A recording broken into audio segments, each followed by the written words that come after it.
Hi, I'm Emily, and I'll share my story of how I became obsessed with money. But before that, make sure to like this video and hit subscribe.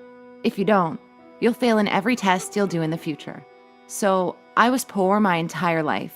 I was living with my mom and dad in an old apartment. I always made sure that it stayed clean, but I was still too embarrassed to ask any of my friends over. We only had one sofa and an old TV. I didn't even have my own room. I slept on the sofa while my parents took the master bedroom. When it was time for the homecoming party at my school, I had to make my own dress using two of my dad's old shirts. I made a crop top and a skirt. I thought they looked cute, but when I got to the party, one of the nasty students said, "Oh look, she's wearing another piece of garbage." I guess they figured out that they were old. I couldn't hold back my tears. However, Trina, one of the most popular girls, grabbed my hand and took me outside. She wiped the tears falling down on my face and said, "Don't mind them, they're acting like jerks." And she drove me home. But for some reason, Trina wanted to become friends with me. She invited me over to her house, and wow, she was rich. I almost had a heart attack seeing her luxurious, beautiful house. She showed me around and asked me to join her in her room. I was happy that for the first time in my life, someone was interested in me. But as soon as we sat down to talk, Trina said, "Hey, Emily, would you like to earn some extra money?" I responded quickly, "Yeah, sure. Do you have a proper job?" And she answered, "Yes, I kind of need a personal assistant to help me at school and a bit here." I knew what she meant. She needed me to become her maid in one way or another. And you would think that I would refuse. I mean, it's so humiliating working for another student, but oh no. I was hooked the moment she said the word money. I agreed immediately, and I started doing everything she asked me to do. I did her homework, carried her books from class to class, waited for her in the girls' bathroom until she finished showering, and handed her a towel. I did everything she asked, no matter how silly or embarrassing it was. Other students started calling me names like the pet, the robot, the cheap maid. But I didn't care as long as she paid me. Money became my number one priority. I felt powerful when I got it. And when they noticed that I didn't care, they started hiring me as well. I became more like a freelancer, doing all kinds of stupid stuff. I drove them to places, bought them sandwiches, and brought them coffee. I even cleaned a girl's locker one time during the break. And things went like that for a while. One morning while I was going to school, all my books fell. I turned around and my bag was torn completely, so I had to carry everything with my hands. When I got to school, one of the kids asked me, "So, where do you keep all that money? Why don't you buy a new bag, you freak?" I looked at him with a side eye and I responded, "It's not any of your business." The truth was that I saved it all in my secret place. I was afraid that my parents would take it all, so I hid it well. That way, I can get out of my house as soon as I graduate. Then, it was time for prom, but no one asked me, so I tried to ask my crush Josh. He was one of the players in the football team, and I used to watch him play while waiting for Trina to finish her workout. One afternoon, while he was standing with his friends, I went up to him and asked, "Hey Josh, can I talk to you for a second?" Josh looked confused. He even asked, "Are you talking to me?" I blushed and said, "Yes." When he got closer, I asked, "Would you like to be my date for prom? I kinda like you and..." But Josh didn't wait for me to finish the sentence. He turned around and started laughing hard while saying, "Look, the maid is asking me out. Can you believe it?" They all burst out laughing and I felt my cheeks burning. What was I thinking? I decided not to go to prom. Instead, I accepted all the chores to do that night and I gained an extra $200, which was completely worth it. However, after I graduated, I went to college with the hope of finding someone to love. I moved to another city so no one would find out about my past. With the money I saved, I managed to get a tiny apartment and I worked as a waiter so I could manage. I was happy that I'm living a normal freshman life. I tried to make friends. One time, some of the students and I were working on a project. They suggested that we order some food. I told them I had my sandwich and they were okay with it. We all sat down to eat. I was pissed that some of them didn't finish their meals, so I asked one of the girls there, "Are you going to eat this? If not, I'll take it." And I thought I was doing them a favor by taking the leftovers, helping the environment by not wasting more food, but it turned out that they hated it. They looked at me like I was some kind of bacteria they didn't want to be around, and nobody invited me again. But then I met Andrew. He was the hottest guy in philosophy class. The minute our eyes met, I felt butterflies in my stomach. I knew he felt something too because he kept staring at me for a good amount of time. One day, after the lecture ended, he approached me and asked me out for a cup of coffee. I was thrilled. Finally I would have my first date. I've been waiting for this moment all my life. I said yes immediately, and we agreed to meet later that evening in one of the coffee shops near the college. Andrew was super nice. We had an amazing coffee date, which he paid for, which made me happy. And at the end of the night, he kissed me on my cheek and asked me again for dinner on the weekend. This time, we went to this fancy restaurant, and we had such a wonderful time there. Andrew kept talking about his high school years and how wonderful they were. But I wasn't comfortable sharing my stories about it, so I kept quiet and just listened.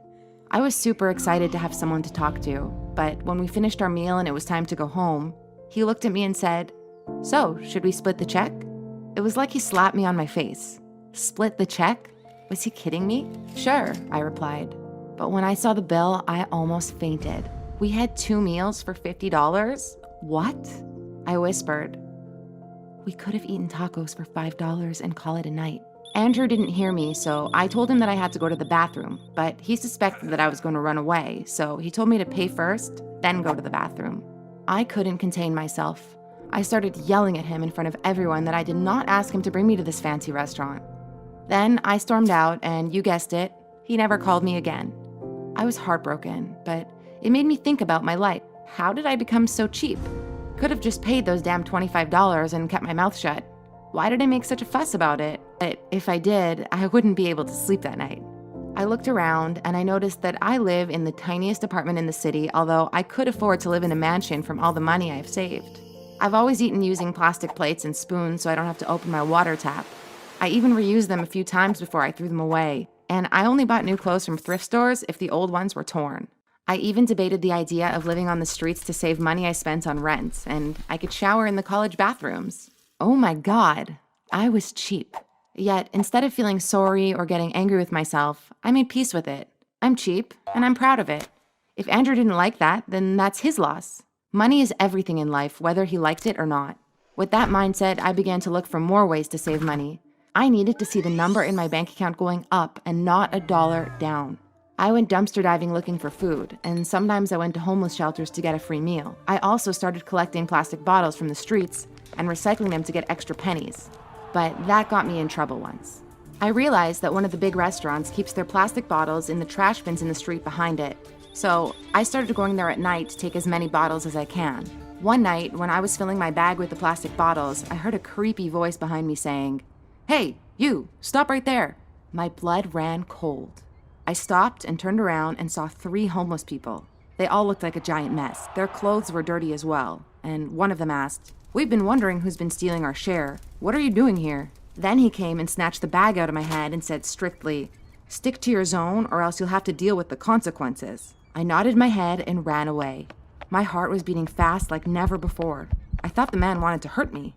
I later found out that the homeless in my city had divided it into zones. All of them collected plastic bottles to get some money, and I couldn't just go randomly and collect the bottles like I wanted to. So I collected bottles in the area near me and stopped going to new places. I was doing well, but I was still lonely. Andrew told everyone about me, and just like high school, students were not excited to have me as their friend or ask me on a date. So I decided to try online dating. I signed in one of those dating apps and started looking for the perfect man. But after some digging, I came across something better. A group on Facebook for cheap people. It was not a joke. They had it in the description box right there. "We are cheap people looking for partners." Straight to the point, I muttered. I immediately joined. The joining process was hilarious. You have to answer questions on how to save money on a daily basis. They really wanted to make sure we were cheap.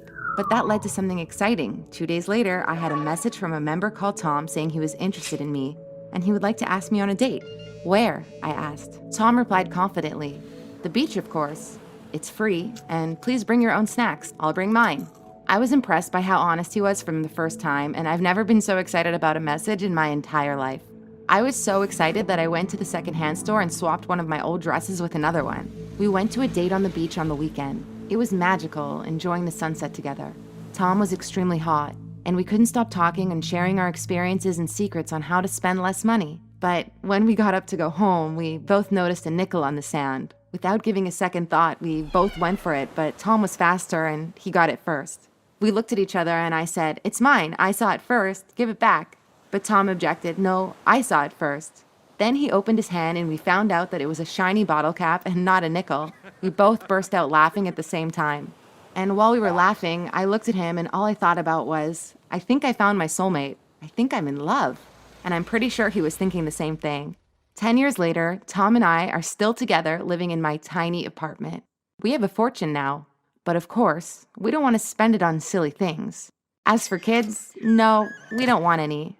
They're too expensive.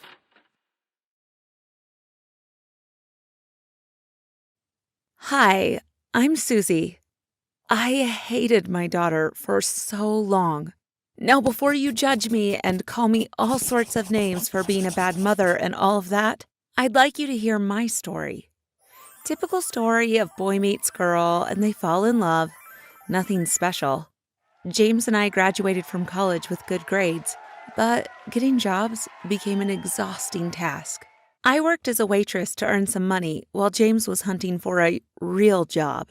Everything is going to be fine, sweetie, I usually said with tears in my eyes, which I quickly blinked away. We went to bed hungry most nights.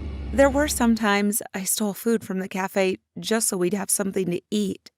I was caught one day and given a strict warning. A short time after, I found out I was pregnant, and I wept like a baby. We were barely surviving, and now we were about to add another mouth to feed, and all the difficulties that came with having a baby. Everything's going to be fine, James consoled me, even though he felt like crying himself. I won't bore you with the details of my pregnancy. Suffice it to say that getting pregnant was the worst mistake of my life. James changed after I gave birth. He started to neglect me and do everything I hated, and get angry when our daughter cried. But no, that wasn't when I started hating my daughter. James became a stranger and started getting phone calls from women. When I confronted him, he finally said that he's seeing someone else and doesn't want me anymore. I couldn't believe he'd do that after all we'd been through together. I was devastated as I watched him leave the house, without even asking for forgiveness or begging for a second chance. That was about 13 years ago. It was very hard for me bringing up my daughter alone, without a good job, but I managed just fine. Even if I went to bed hungry, I made sure Nora's stomach was filled. I was there for every school play, recital, ballet, bake sale, and so much more. James was nowhere to be found. A few years ago, I won the lottery and was finally able to start my own business and earn a great amount of money monthly. It felt like life was finally rewarding me after all the hard obstacles I faced. But what did my daughter do? When she was 10 years old, she found a picture in between the pages of an old novel, a picture of James and I holding her when she was still a baby. She came asking, and I shut her down. Had I known, I should have told her James was dead. After all, he was dead to me. 4 months ago, I discovered that Nora had been communicating with her father for the past 3 years. She took that photograph and went investigating with the help of her friends and found him. I can't tell you how betrayed I felt. After everything I did for her. We had a major fight when she wanted to spend the summer with him. How dare you do this to me? How dare you go and meet that man who abandoned you? You ungrateful child. After all I sacrificed for you. I screamed like a banshee. Mom, please stop. My 13-year-old daughter shouted as she stuffed clothes into her bag. Why should I? It's because he's rich, isn't he? But I earn a lot of money now as well. And I did everything I could to make you happy. I was so mad at her, I yelled at the top of my voice. Yes, James later got his dream job. With tears in her eyes, she said, "Oh, Mom, how can you say that?" She left the house with me still shouting at her. That was the beginning of so many quarrels. I felt betrayal so strong, it was bordering on hatred. I told her everything I went through in the hands of her father, but she still went ahead to have a relationship with him. It got to a point, Nora and I no longer spoke to each other. Now you know why I can't stand her. It might seem petty to you, but I can't describe the hurt I feel. I hope you understand why I feel so betrayed. But what happened later might shock you even more. A month ago, James died of cancer, which I feel karma slapped him with. Nora was so inconsolable, but I couldn't feel pity for the man who not only broke my heart, but stole my daughter as well. Wicked of me, right? I'm sorry, but that's the way I felt. That day, Nora walked into the room in a plain black dress, looking like her father died. Well, he did. Her eyes were puffy from weeping, and I wished with all my heart that she'd be this sorrowful when I died. She walked to where I was calmly seated and threw a letter in my face. "What's this?" I asked. "It's a letter from Dad to you." "Get it away from me," I snapped. "Read it, for goodness sake," she yelled and rushed out of the room. After staring at the letter for a moment, I opened it resentfully and read it. What I read was not what I expected from James. "My dear Susie, the only woman I ever loved. This letter will come as a surprise to you, but I feel I have to explain things so that you can stop hating me, even in death. I'm so sorry for ruining your life. When you told me you were pregnant, it was bittersweet news to me. I was happy the woman I loved was pregnant with my child, but I knew what it would do to you, as things were very difficult for us then. But what you didn't know then was that I was diagnosed with cancer. I couldn't tell you and ruin that amazing moment for us. I know that what I did was wrong, but I didn't have any idea what I should do. So I pretended to be with someone else and started to treat you badly just so you would leave. I didn't want you and our daughter to go with me through this horrible journey of fighting cancer. I'm so sorry, my love. I died the day I left you, but I thought it was for the best.